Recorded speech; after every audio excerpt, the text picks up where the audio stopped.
Appoint होते हैं, date of appointment के साथ हमारा डेट ऑफ रिटायरमेंट पता लग जाता है। इसी तरह जैसे ही डेट ऑफ बर्थ होती है, दुनिया में जब हम लोग आते हैं तो डेट ऑफ डेथ भी पता होता है, क्योंकि हर किसी को मौत का मजा चखना है। कुल्लू नफ्सिन ज़ायक़तुल मौत कुरान में लिखा हुआ है और सबका ईमान है कि जो आया है वो जाएगा। और इस बात से हम लोग सब वाकिफ भी हैं और इस पे यकीन है, क्योंकि अपने से पीछे के लोगों को देखते चले आए हैं। ये जो कल तक दिखा करते थे आज वो नहीं है। एक शायर ने इसको थोड़ा किस तरह से बताया है, मैं आपको बताता हूँ कि ये एक जहां है, वो एक जहां है, ये एक जहां है, वो एक जहां है, और इन दो जहानों के दरमियान में बस एक सांस का फासला है। ये एक जहां है, वो एक जहां है, इन दो जहानों के दरमियान में बस एक सांस का फासला है। वो चल रही है तो हम यहाँ हैं, वो रुक गई तो फिर हम वहाँ हैं। तो इस हकीकत को आदमी को हमेशा याद रखना चाहिए कि एक सांस है, बारीक सी सांस जो इस चीज के आपको रोके हुए है और जिसका पता नहीं कि अगली सांस आएगी कि नहीं आएगी। तो हर इंसान को ये याद रखना चाहिए और इस बात को समझना भी चाहिए और तैयार रहना चाहिए कि हम जिस जिम्मेदारी के लिए भेजे गए हैं उस जिम्मेदारी को पूरा करें। जैसे मैंने बताया कि हमारे डिपार्टमेंट के लोग, क्योंकि मैं ज्यादातर उनको देखता हूँ, इसलिए बाकी हर डिपार्टमेंट में सब लोग अपना काम कर रहे हैं, क्योंकि सबको उनकी जिम्मेदारी दी गई है। उनका काम है चाहे ठंड अपनी जगह, लेकिन पौधे की मरने नहीं देना है, उसके साथ जिस तरह से लगना है। तो सब लोगों को ये समझना चाहिए, हमारे आला अधिकारियों को भी, कि जो लोग यहाँ बैठे हुए हैं उन लोगों की फाइल्स पर काम करना आपकी जिम्मेदारी है।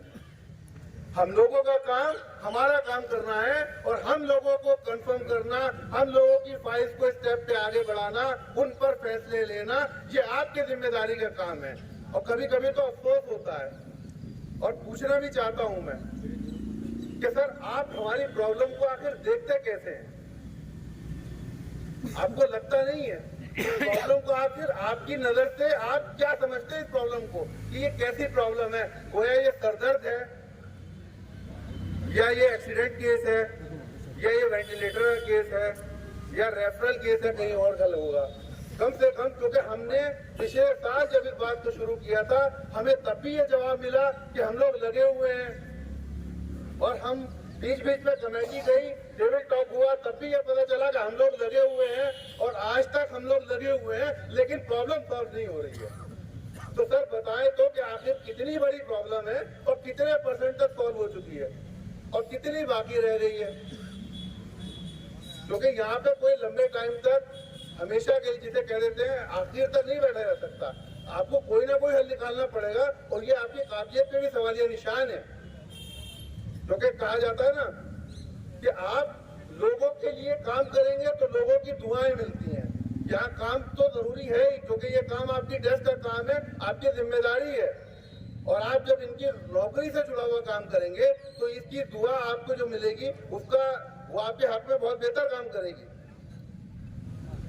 और आपको पता होना चाहिए कि ये लोग इतने लंबे टाइम से अगर काम कर रहे हैं तो इसमें हमारी कोई गलती नहीं है कि अगर हम लोग टेम्परेरी स्टेटस पे हैं, क्योंकि हमारा काम अपने काम को करना है। हमें एक्सटेंशन मिल रहा है, हम लोग काम कर रहे हैं, हमारे हेड हमसे सेटिस्फाई है कि हाँ आप सही से काम कर रहे हैं। तो अब आपका काम ये है कि किसी भी तरह से हमको, जैसे एचपीसी बनी तो एचपीसी की रिकमेंडेशन को लागू कीजिए, क्योंकि आप सुप्रीम कोर्ट के डायरेक्टिव को लागू कर रहे हैं।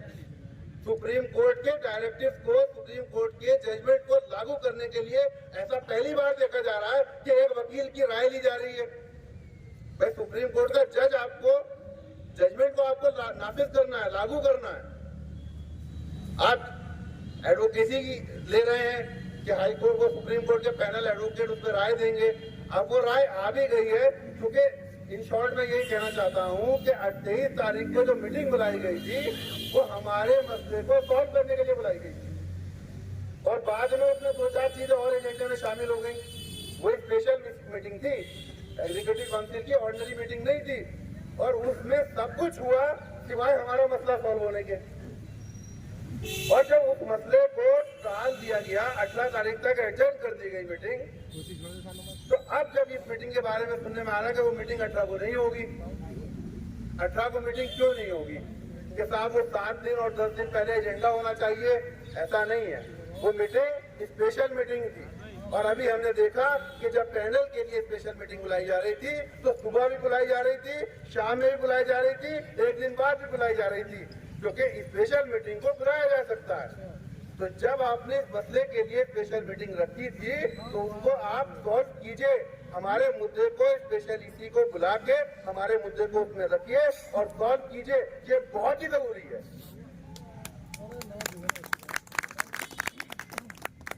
क्योंकि इतने दिनों तक आप इसको टाल नहीं सकते, किसी चीज से इग्नोर करके उस चीज से बचा नहीं जा सकता। ये मुद्दा ऐसा ही है, अभी जैसे चीजों को जैसे जैसे चीजें सामने आती चली जाएंगी वैसे वैसे सब चीजें और खराब होती जाएंगी। अभी 18 तारीख से पहले 16 को एफसी होनी है। एफसी में हमारा सबसे इम्पोर्टेंट इशू हमारे वेजेस का रखा हुआ है। हमारे डेली वेजेस साथ ही का सेंट्रल वेजेस का इशू रखा गया है।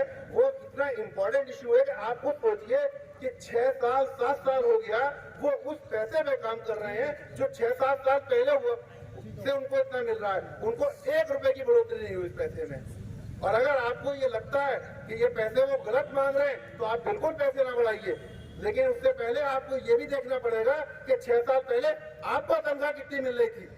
अगर आपकी तनख्वाह में 1 रुपया नहीं बढ़ा तो आप किसी का 1 रुपया मत बढ़ाइए। लेकिन अगर आपका पैसा लगातार बढ़ रहा है, क्योंकि महंगाई लगातार बढ़ रही है, तो आपको ध्यान देना पड़ेगा कि जो रेट आपके लिए आटे का है वही रेट उनके लिए भी आटे का है। आपको प्रैक्टिकल सोचना पड़ेगा कि ऐसा नहीं है कि वो सब्सिडी रेट के ऊपर सामान लेके आ रहे हैं, उनके घर के खर्चे को भी आपको सोचना पड़ेगा, उनको भी इन्हीं सब जरूरियात की चीजों से ही मीट आउट करना है। सारी चीजें अपने वेजेस पे डिपेंड है। और 16 तारीख की एफसी की मीटिंग के लिए सब लोग बहुत दुआ भी कर रहे हैं और कोशिश भी कर रहे हैं। हमारे चारों इलेक्टेड ईसी मेंबर्स काफी उसके ऊपर अपनी नजर बनाए हुए हैं और मिनिस्ट्री से भी टच में है और इंशाल्लाह मुझे पूरी उम्मीद है कि 16 तारीख हमारे लिए एक अच्छी खबर लेके आएगा। और 16 तारीख की खबर के बाद जो भी 16 तारीख के हिसाब से होगा कमेटी डिसाइड करेगी कि वेदर 18 तारीख को क्या हो रहा है, 18 तारीख की मीटिंग के बारे में क्या हो रहा है। क्योंकि 18 तारीख की मीटिंग हमारे हिसाब से अभी हो रही है और अभी तक हमारे हिसाब से होनी भी चाहिए, क्योंकि हमारी कमेटी ऐलान कर चुकी है कि अगर 18 को इसी के रिगार्डिंग कोई भी खबर आएगी तो हम किसी भी तरह के फैसले पर विचार करेंगे।